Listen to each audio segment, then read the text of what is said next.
that I was dealing with yesterday. So coming off a loss, is this a situation where you now have an opportunity to get your players' attention more closely to some of the issues you've been coaching and trying to improve on the last few weeks? Maybe.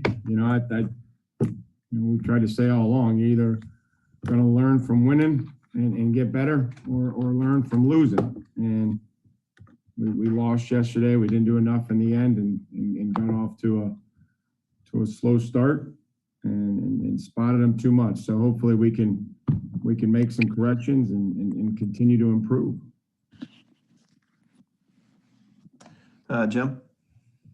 I know, Mike, I think it was AJ that said maybe the loss helped because sometimes when you win, things get swept under the rug. Maybe it brings more awareness to things. When you lose, you want to win, I know, but do you buy into some of his thinking? Our players are entitled to their opinion. I respect AJ. But I'd also,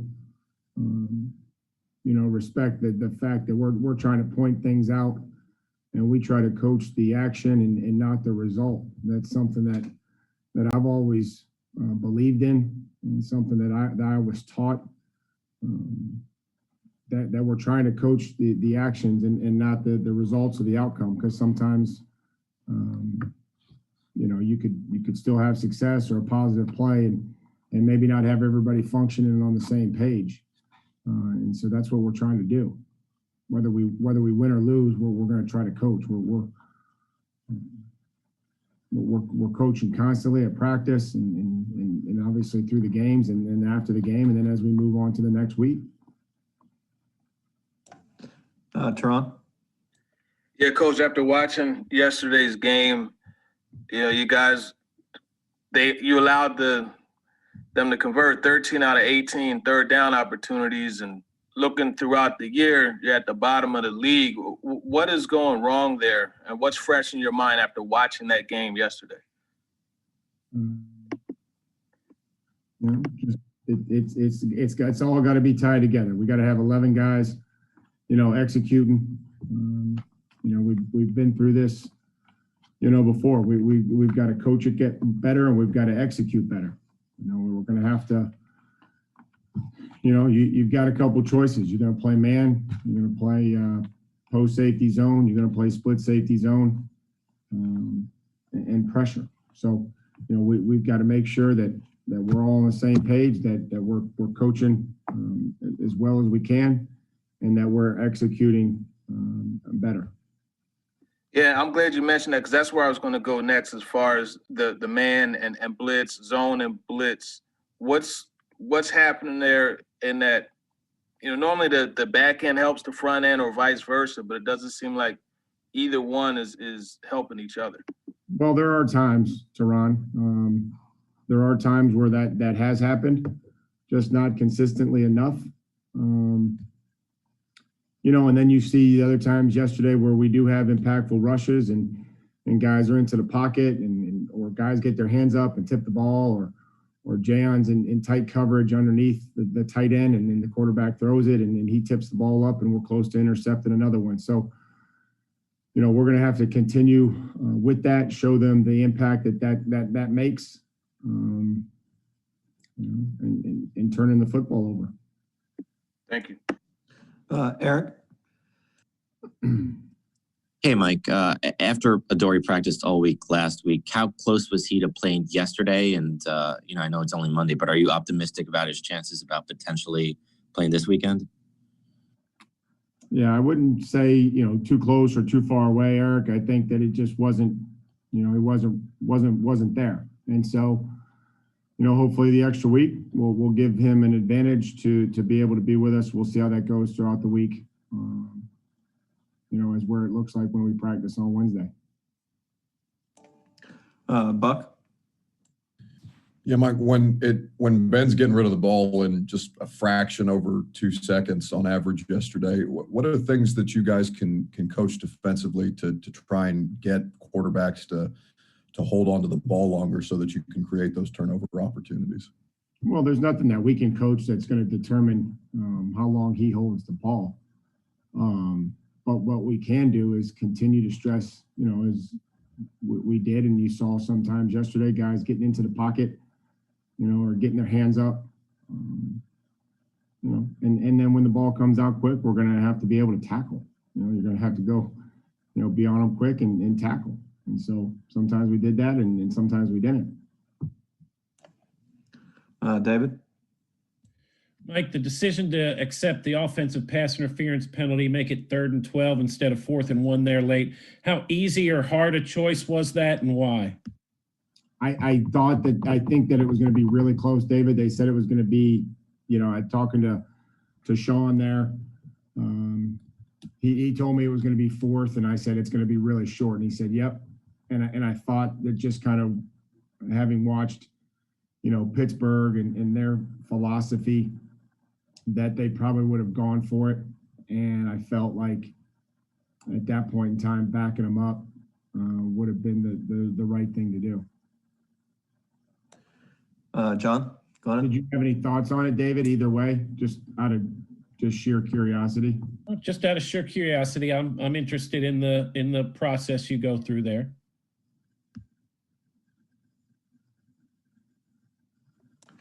John?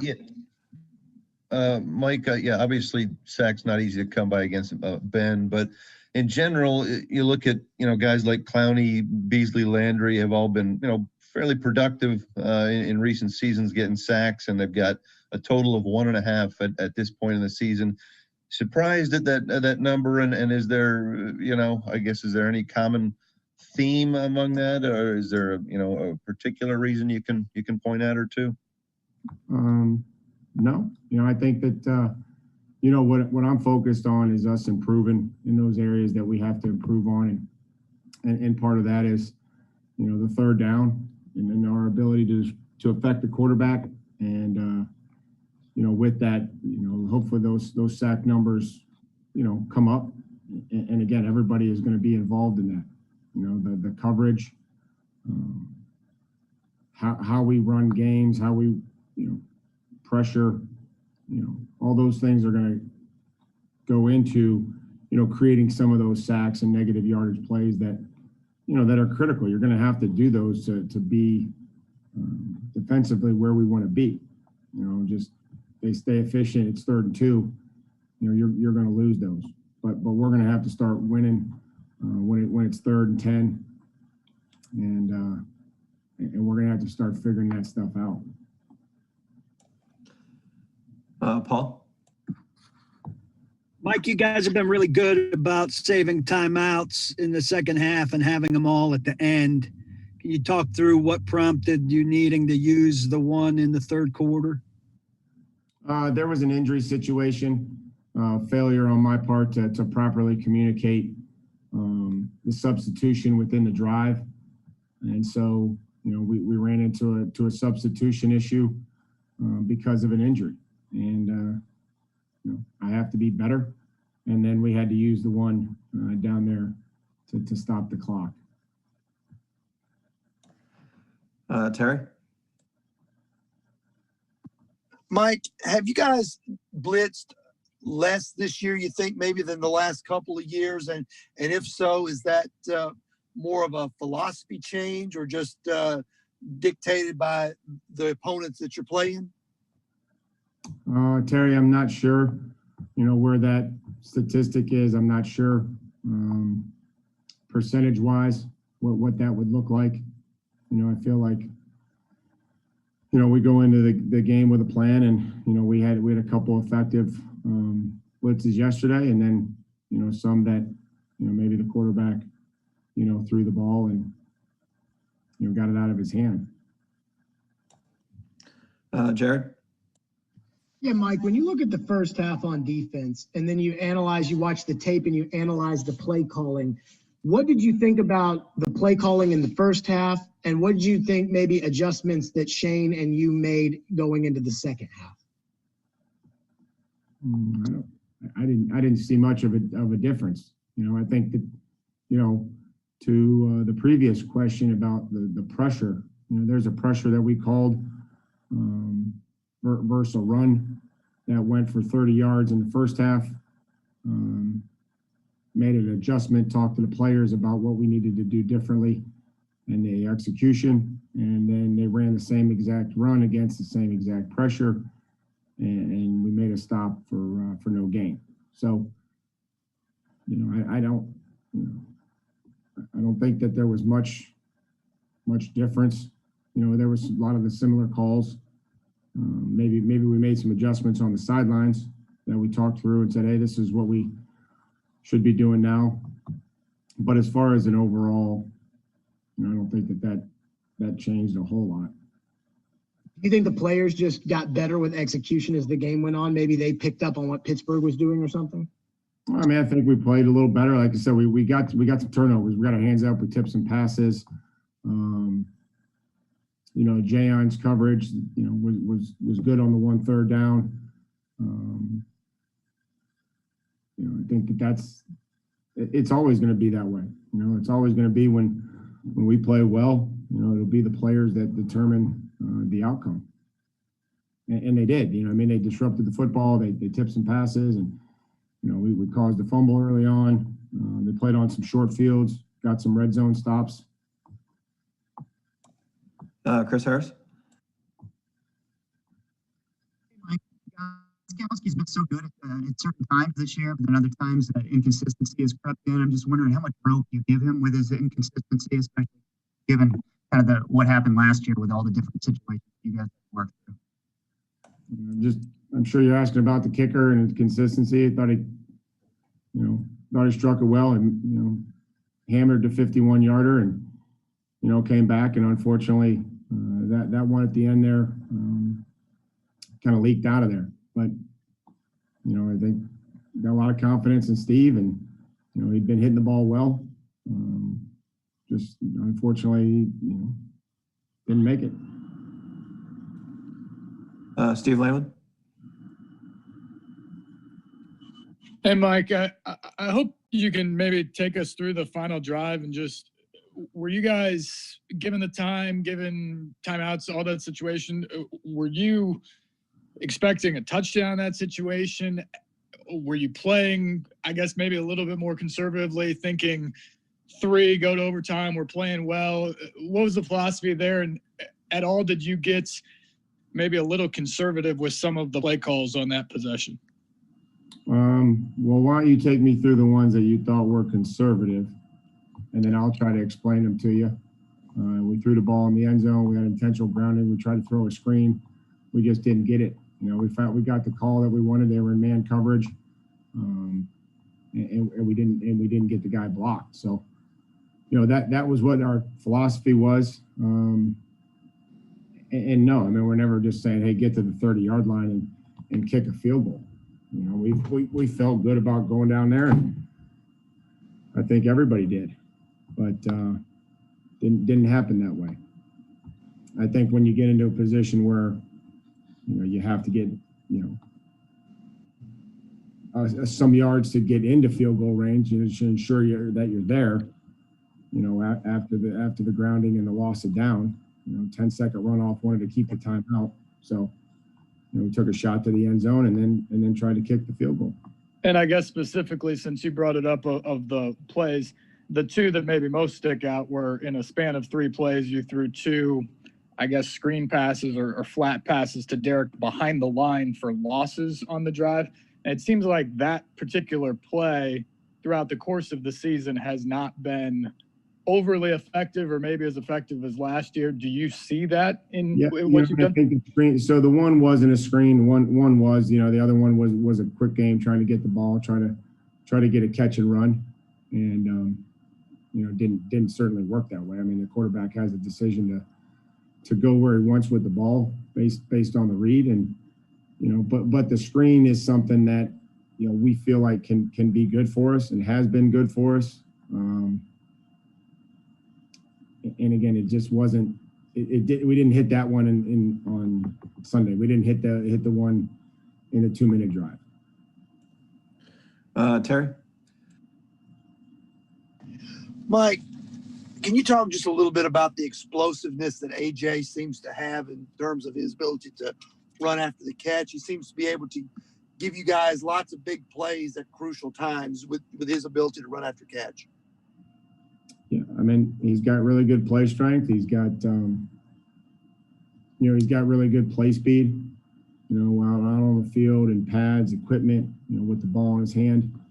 That's something that you've seen from Derrick and AJ to be able to take those short gains or a run that you may not think is going to go as far as it does, and they've been able to break them. So, we'll need to continue to do that and improve in other areas. Teresa? Mike, the one thing that you haven't had to coach, or it doesn't seem like it, is the resiliency. Is that maybe the one thing that is best, no matter, down yesterday, ugly start, maybe weren't executing at times the way you want to, and yet they still found ways to score 17 straight points and have a chance to win or force overtime. How crucial is that to have that detail with your team? Well, I think that's hopefully, what we all have instilled inside of us, or that we learn by being a part of this program, is that there should be no room for front runners, guys that want to play hard or be positive when things are going well, because they're not. They're not going to go well in life. Things aren't always going to go your way. Things aren't always going to go your way on the field at any point in time during the season. So, that you don't want to be there too often. But I just told them at halftime, like, we're going to find out who wants to continue to compete and fight and play for their teammates. And most of them did. Got time for a few more, Joe? Mike, you mentioned earlier coaching the action, not the result. On Clowney in particular, a guy who has not been a big sack producer through most of his career, but how would you evaluate just how he's playing so far this year? We'll save the evaluations for the entire coaching staff and the players, for the end of the season. I think that there's been a lot of good plays. There's been some plays we'd like to have back, and things that we have to continue to improve on. Is he being affected, Mike, by the knee, you think, this year?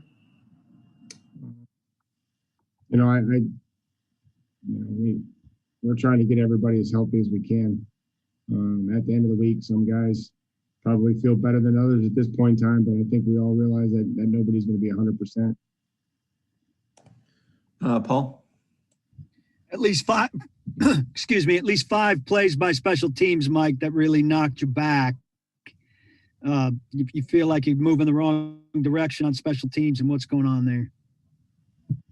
Well, which 5 did you think that you didn't like, Paul? I didn't like Bates's penalty. I didn't like the low snap and Kern's drop. The punt return was killer. Khalif Raymond didn't field the kickoff cleanly. And I thought the miss on the field goal was especially hurtful to your chances. Yeah, and I agree. And there were probably